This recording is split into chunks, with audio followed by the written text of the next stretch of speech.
Hello everyone, welcome back to our YouTube channel গল্পের সন্ধানে। আজ আবারও চলে এসেছি নতুন একটা গল্প নিয়ে।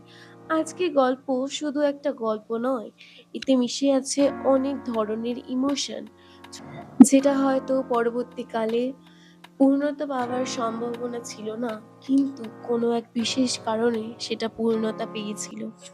এরকমই একটা গল্প আজকে আপনাদের সামনে উপস্থাপন করতে চলেছি আমি, চান্দ্রিকা। আজকের গল্প আবার দেখা বছর কুড়ি পর। আবার দেখা বছর কুড়ি পর স্কুলের শেষ দিনে রিমির খাতার ভাঁজে এই লাইনটা লিখে দিয়েছিল অর্ণব। তখন তারা বুঝতেই পারেনি এই কথাটার ভিতরে কতটা সময়, কতটা দূরত্ব আর কতটা অপেক্ষা লুকিয়ে আছে। ছোট শহরের সেই স্কুল, মাঠের কৃষ্ণচূড়া গাছ, টিফিন ভাগ করে খাওয়া, সবকিছু যেন গতকালকের কথা। অথচ জীবন কাউকে থামতে দেয় না। উচ্চ মাধ্যমিকের পর অর্ণব চলে যায় কলকাতার বাইরে।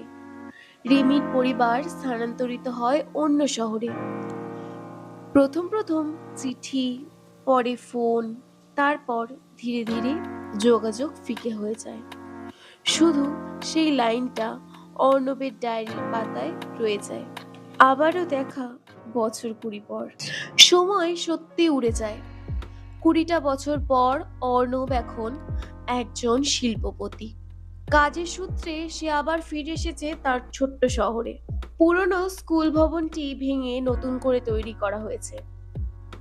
প্রকল্পের দায়িত্বটা তারই হাতে। কাজ দেখতে গিয়ে সে হঠাৎ থমকে দাঁড়ায় কৃষ্ণচূড়া গাছটার সামনে। গাছটা এখনো আছে, তবে আগের মতন ঘন নয়। ঠিক তখনই পেছন থেকে ভেসে আসে এক চেনা কণ্ঠ। তুমি কি অর্ণব? অর্ণব ঘুরে দাঁড়ালো। চোখের সামনেই রিমি, চুলে হালকা পাক ধরেছে, চোখে সেই আগের মতনই সেই চেনা হাসি। দুজনেই কিছুক্ষণ চুপ করে থাকে, যেন ২০ বছরের গল্প এক মুহূর্তে জমে গেছে। রিমি এখন সেই স্কুলেরই বাংলার শিক্ষিকা। হেসে বলে, দেখো, লাইনটা কিন্তু সত্যি হলো। অর্ণব মৃদু হেসে উত্তর দেয়, হ্যাঁ, সময় ঠিক কথা রাখে। তারা মাঠের ধারে বসে অনেকক্ষণ কথা বলে। হারিয়ে যাওয়া দিন, ভুল বোঝাবুঝি, অসম্পূর্ণ ইচ্ছে, সবটা নিয়ে। জীবনে দুজনেই আলাদা পথে হেঁটেছে, আলাদা গল্প তৈরি হয়েছে, তবুও সেই বন্ধুত্বের সরলতা কোথাও হারায়নি। বিদায়ের সময় রিমি বলে, এইবার আর ২০ বছর নয়। অর্ণব হেসে মাথা নাড়ে। সূর্য তখন অস্ত যাচ্ছে। কৃষ্ণচূড়ার লাল ফুল ঝরছে ধীরে ধীরে। ২০ বছর আগে সেই প্রতিশ্রুতি যেন আজ নতুন অর্থ পেল।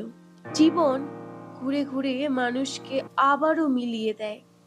যদি মনে কোথাও একটা লাইন অমিল থাকে, আবার দেখা বছর ২০ পর। আজ এখানেই শেষ হলো আজকের বিশেষ গল্প, আবার দেখা বছর ২০ পর। গল্পটা যদি ভালো লেগে থাকে, অবশ্যই আমার চ্যানেল গল্পের সন্ধানেকে সাবস্ক্রাইব করতে ভুলবেন না। সবার প্রথমে নোটিফিকেশন পাওয়ার জন্য পাশে থাকা বেল আইকনটি ক্লিক করবেন। প্রচুর প্রচুর শেয়ারের মাধ্যমে আমাদেরকে আরো আরো অনেক নিত্য নতুন গল্প লেখার জন্য উৎসাহিত করবেন। ভালো থাকবেন, সুস্থ থাকবেন। দেখা হচ্ছে পরের এপিসোডে। শুভরাত্রি।